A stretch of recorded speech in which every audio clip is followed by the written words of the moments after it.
नमस्कार सभी को, आप सबका स्वागत है अरुणाचल टुडे न्यूज़ चैनल में। जैसे कि अरुणाचल टुडे टीम जब भी कोई भी रिपोर्ट बनाती है लोगों की भलाई के लिए और साथ ही साथ इन्फॉर्मेटिव न्यूज़ बनाती है, तो आप जैसे देख सकते हैं स्क्रीन में अभी हमारे साथ डॉक्टर मैडम हैं। मैं बता देना चाहती हूँ कि इस वक्त भी हम एक इन्फॉर्मेटिव एंड अवेयरनेस रिपोर्ट बनाने आए हैं, क्योंकि अभी के समय first week of August international breast feeding का वीक रहता है और आज 5वां तारीख है, तो इसीलिए आज हम मैडम के पास में आए हैं। और मैम का शुरुआत मैम हम इंट्रोडक्शन से करेंगे। सबसे पहले आपका स्वागत है मैम, और मैम आपका इंट्रोडक्शन दे दीजिए, उसके बाद हम आगे बढ़ेंगे। अच्छा, thank you for having me. मेरा नाम है डॉक्टर टुल्लू गादी, पीडियाट्रिशियन है आरके मिशन हॉस्पिटल ईटानगर में। जी मैम, जैसे कि अभी इंटरनेशनल ब्रेस्ट फीडिंग डे भी चल रहा है, तो मैम इसके बारे में थोड़ा बता दीजिए और आगे, और साथ ही साथ ब्रेस्ट फीडिंग क्यों इम्पोर्टेंट है उसके बारे में। So international breast feeding week जो होता है ये हर साल मनाया जाता है फ्रॉम फर्स्ट अगस्त टू 7 अगस्त। ये इसीलिए मनाया जाता है क्योंकि breast feeding is such an important part of a babies life and even for the mother. इसीलिए मनाया जाता है, ये एम्फेसाइज करने के लिए कि ब्रेस्ट फीडिंग जो कितना इम्पोर्टेंट होता है एक बच्चे का ग्रोथ के लिए। एंड इसका लॉन्ग टर्म इफेक्ट भी रहता है, नॉट ओनली जन्म में ही आप ब्रेस्ट फीडिंग कर दिया और उसके बाद भूल गया, ऐसा नहीं है। इसका लॉन्ग टर्म इफेक्ट रहता है, इसीलिए इसको एम्फोसाइज करने के लिए, अवेयरनेस क्रिएट करने के लिए and to promote breast feeding, इसीलिए ब्रेस्ट फीडिंग वीक बनाया जाता है।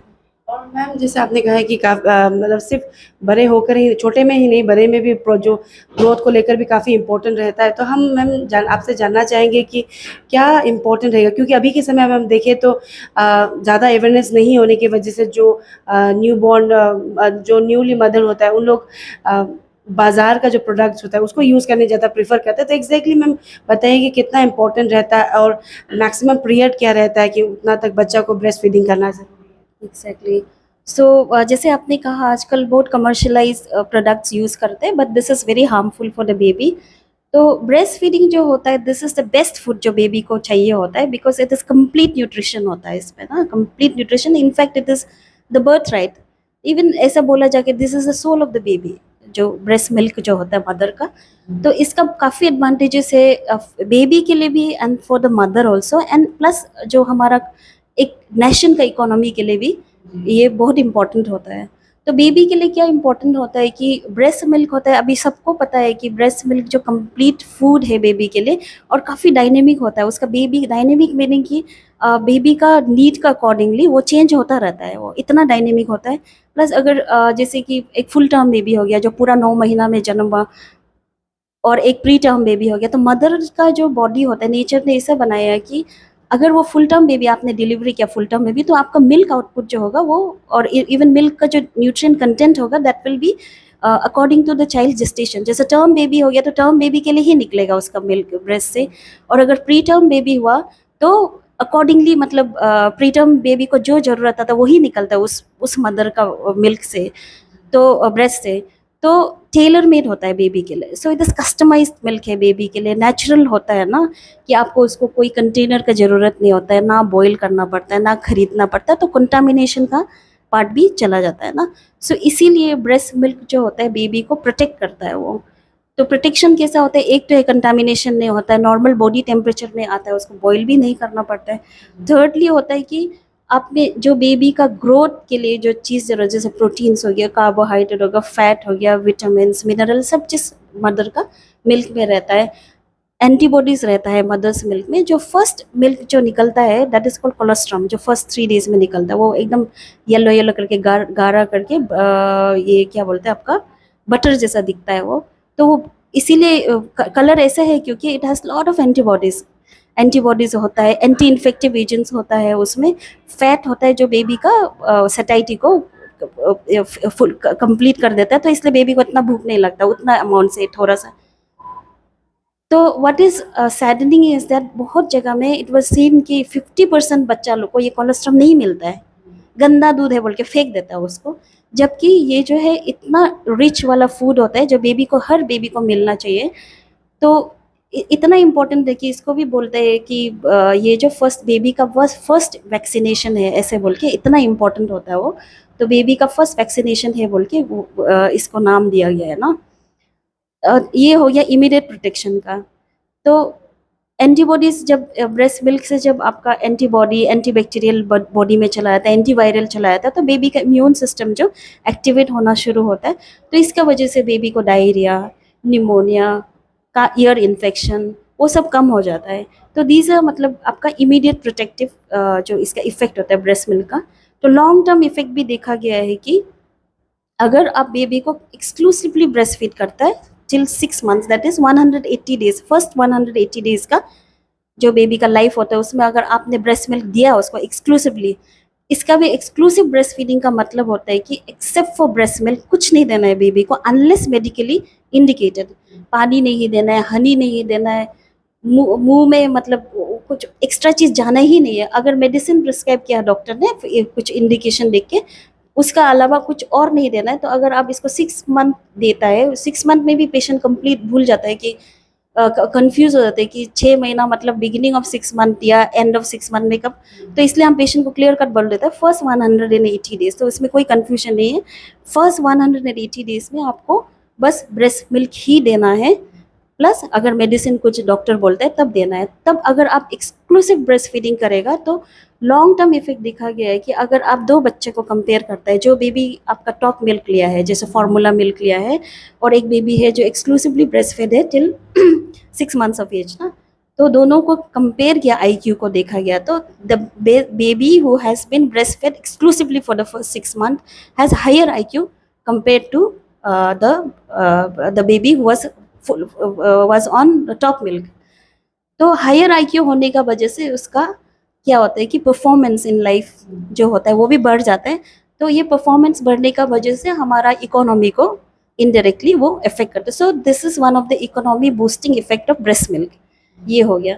दूसरा हो गया आपका कि उनका जो ये होता है कि क्रॉनिक इलनेसेस होता है, जैसे कि ब्रोंकियल अस्थमा हो गया, स्किन एलर्जी जिसको हमने एटोपिक डर्माटाइटिस बोलता है, atopic dermatitis, then diabetes mellitus, आजकल इतना लाइफस्टाइल डिसऑर्डर निकल गया, डायबिटीज मेलाइटस, इवन ल्यूकीमिया जो होता है, ब्लड कैंसर होता है, वो ये सब जो ब्रेस्ट फेड बेबी होता है उसमें ऐसे नहीं कि नहीं होगा, बोल के ये गलत फहमी में नहीं रहना है कि हम ब्रेस्ट फीड किया तो कभी नहीं होगा बोल के, लेकिन रिलेटिवली लेस होता है, रिस्क जो कम हो जाता है उनका, ठीक है, क्योंकि इनका अलग अलग अदर फैक्टर्स भी होता है इसको इन्फ्लुएंस करने वाला। So one of the factors is breast milk.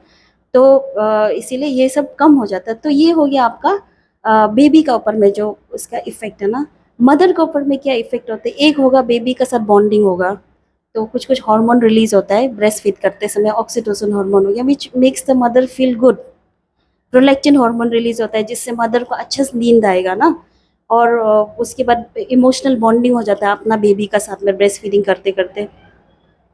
Then उसके बाद में तो स्ट्रेस लेवल कम हो जाता है, डिप्रेशन कम हो जाता है, इवन पोस्टनेटल डिप्रेशन जो होता है, कुछ कुछ मदर को बच्चा जन्म होने का डिप्रेशन में चला जाता है, वो सब कम हो जाता है आप उसको अपना बेबी को ब्रेस्ट फीड करने से।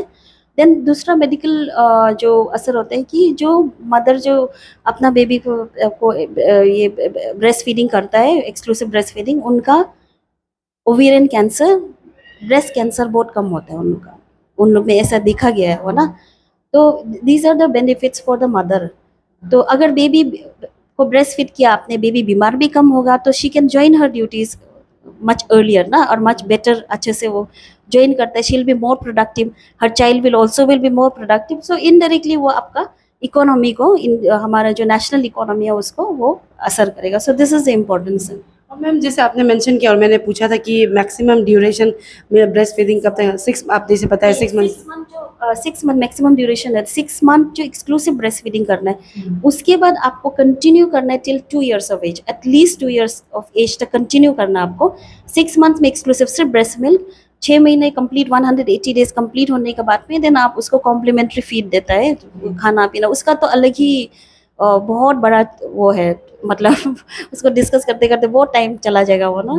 तो कॉम्प्लीमेंट्री फीड स्टार्ट करते हैं अलॉन्ग विद ब्रेस्ट मिल्क को आप कंटिन्यू करते रहो टिल 2 years ऑफ एज। उसके बाद आफ्टर 2 years आपका मर्जी है, बच्चा का मर्जी है पीना, जितना दिन तक भी पी सकता है, बट 2 years तक देना है।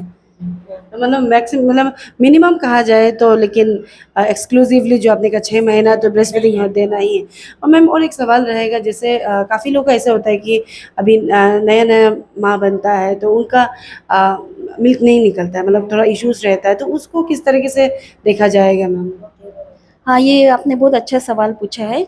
बहुत मदर्स आता है कि मेरा ब्रेस्ट नहीं, मिल्क नहीं निकल रहा है, या फिर हम तो बेबी को फीड कर रहा है लेकिन हमको ऐसे लग रहा है कि मेरा बेबी को भूख लगता है ना, घंटा घंटा तक वो ब्रेस्ट में ही चिपका रहता है, बाहर नहीं मतलब छुटाने से बहुत रोता है, मेरा बेबी का वेट गेन नहीं कर रहा है। तो ये सब इश्यूज का वजह से मदर जो सोचते हैं कि मेरा मिल्क ही नहीं निकल रहा है, तो इमीडिएटली आप बेबी को टॉप मिल्क पिलाना शुरू कर देता है। और दूसरा इश्यू होता है कि फर्स्ट 3 डेज में मेरा दूध ही नहीं निकल रहा है, 1 ड्रॉप निकलता है, 2 ड्रॉप, 1 चम्मच निकलता है, ऐसे करके कंप्लेन आता है।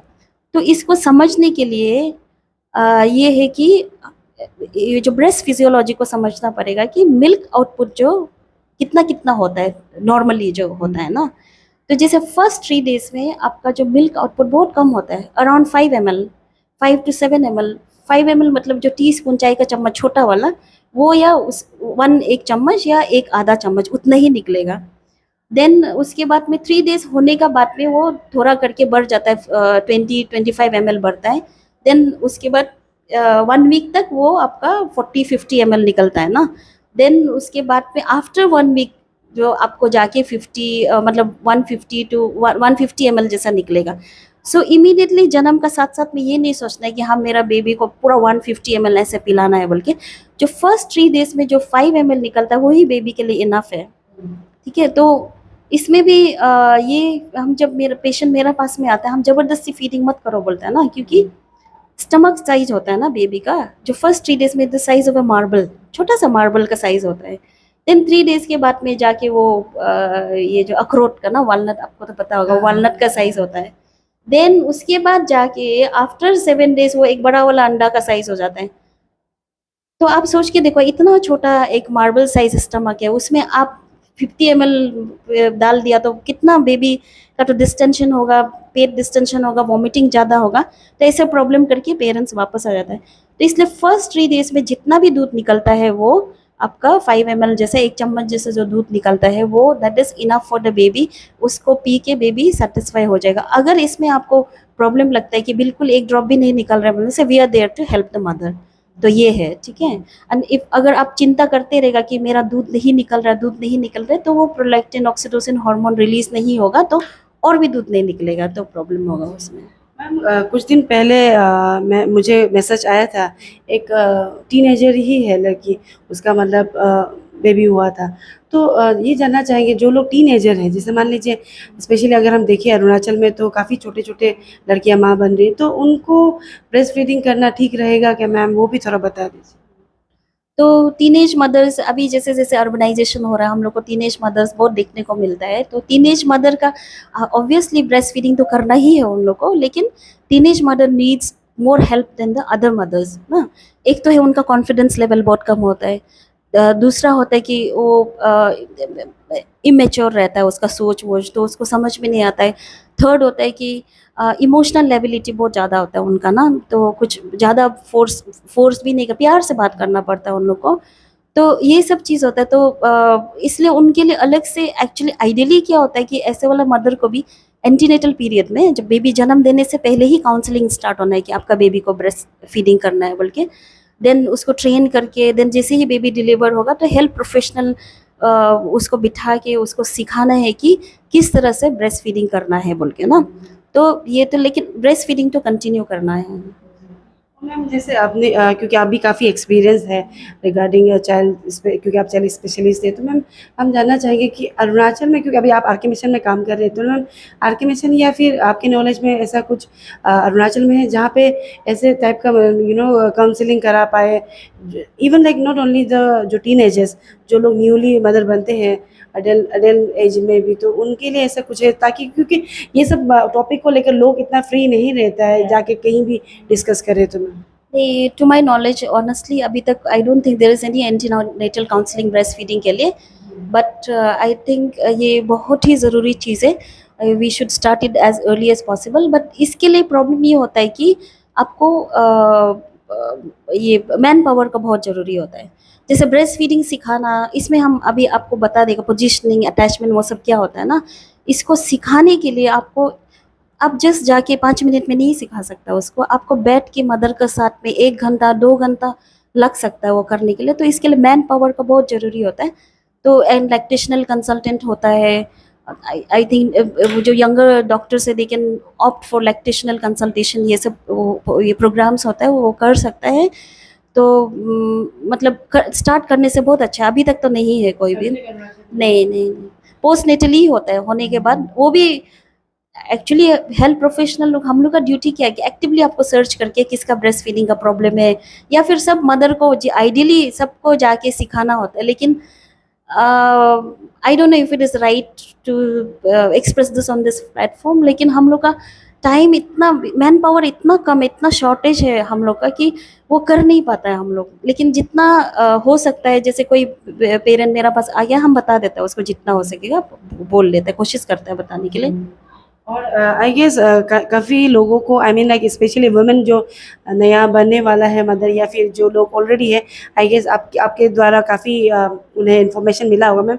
लेकिन मैम जाते जाते आपसे हम काइंड ऑफ जितने भी औरतें हैं स्पेशली उनके लिए हम मैसेज चाहेंगे रिगार्डिंग ब्रेस्ट फीडिंग को लेकर, कि अभी जैसे इम्पोर्टेंस आपने बता दिया, डिमेरिट्स भी बता दिया, लेकिन कुछ मैसेज छोड़ना चाहेंगे ताकि they can more connect with their child, and और ये ब्रेस्ट फीडिंग को लेके वो ख्याल रखें मैम। इसमें जो न्यू मदर्स हैं, जो होने वाला है मदर्स, या न्यू मदर्स जो भी अभी ब्रेस्ट फीडिंग में अगर प्रॉब्लम फेस कर रहे हैं, तो they can always, they are welcome to come and ask us. वो हम लोग लाइव डेमोन्स्ट्रेशन भी कर देगा, हम बैठ के करा देता है, दिखा देता है जितना हो सकता है। मेरे पास टाइम होने से हम बोल देता है, नहीं तो कुछ और दिन में बुला के उसको समझा देता है।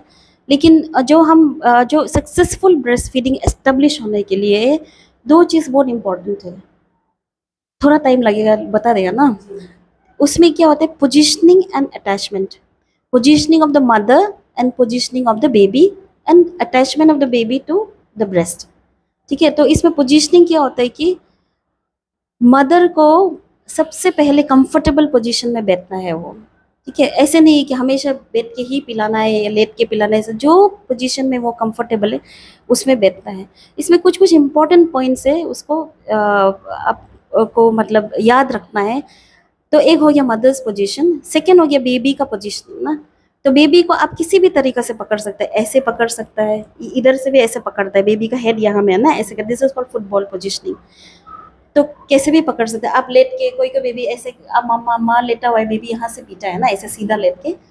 तो इसमें दो तीन चीज़ याद रखना है पोजीशनिंग में, कि जब आप बेबी को पकड़ते हैं तो बेबी का हेड, बॉडी जो ट्रंक है, एंड नेक जो बटक होता है वो एक ही लाइन में होना है। ऐसे नहीं कि माथा इस तरह, ऐसे ये जो बटक उस तरफ कहीं में, ऐसा नहीं, एक स्ट्रेट लाइन में होना है। And baby should be facing towards the mother, माँ को देख रहा होना चाहिए। एंड पूरा उसका बॉडी जो है वो इस माँ का तरफ में होना है।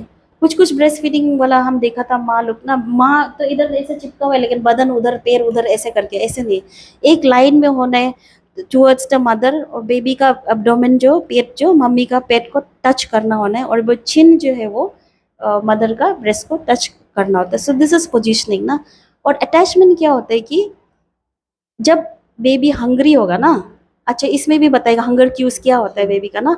जब बेबी हंग्री होगा, जैसे कि बेबी रेस्टलेस हो जाएगा, अपना हाथ को खींचना, मतलब वो सक करना शुरू होगा, और बहुत देर हो जाने से रोना स्टार्ट हो जाता है, तब आप बेबी को पकड़ के ये पोजीशन में, जैसे अभी हम बताए उस पोजीशन में पकड़ के उसको, मुंह को पूरा वाइड ओपन होना है बेबी का। तो वाइड ओपन करने के लिए क्या करना है, आपका निप्पल को मुंह में यहाँ में ऐसे से करना है, तो बेबी ऐसे से करके मुंह खुलेगा, वाइड ओपन माउथ होना है। उसके बाद जो ब्रेस्ट में जो ब्लैक पोर्शन होता है, निप्पल एंड ब्लैक पोर्शन ना, तो माउथ को ब्लैक पोर्शन तक पहुंचना है। Nipple should be inside the mouth, nipple जो इनसाइड द माउथ, और जितना हो सकेगा जो हम लोग का जो मुंह का जो रूफ होता है ऊपर, उसको टच करना है वो ना। तो और उसके बाद क्या होता है कि निप्पल जब बेबी ब्रेस्ट में अटैच होगा, तो ये लिप्स, जो बाहर का लिप्स है, ऐसे आउट टर्न होना है, ऐसे करके ना, आउट टर्न होना है। और अपर पार्ट, जो एरियल अपर का जो ब्लैक पार्ट है, वो थोड़ा सा दिखाई देना है, नीचे वाला नहीं दिखाई देना है। इस तरीके से पोजीशनिंग करने की कोशिश करना है, क्योंकि मोस्ट ऑफ द मदर क्या करता है कि निपल में सक करने देता है। निपल में सक करने से कभी भी मिल्क नहीं आएगा। तो मिल्क नहीं आएगा, बेबी फ्रस्ट्रेट होगा, रोएगा, नहीं पिएगा करेगा, तो माँ लोग आते हैं कि मेरा दूध खराब है शायद, इसलिए बेबी नहीं पीता है बोल के ना। और या फिर बेबी, कोई कोई बेबी होगा, परसिस्टेंटली ट्राई करते रहेगा, तो 1-2 घंटा तक मदर का ब्रेस्ट मिल्क में अटैच होके रहता है ना।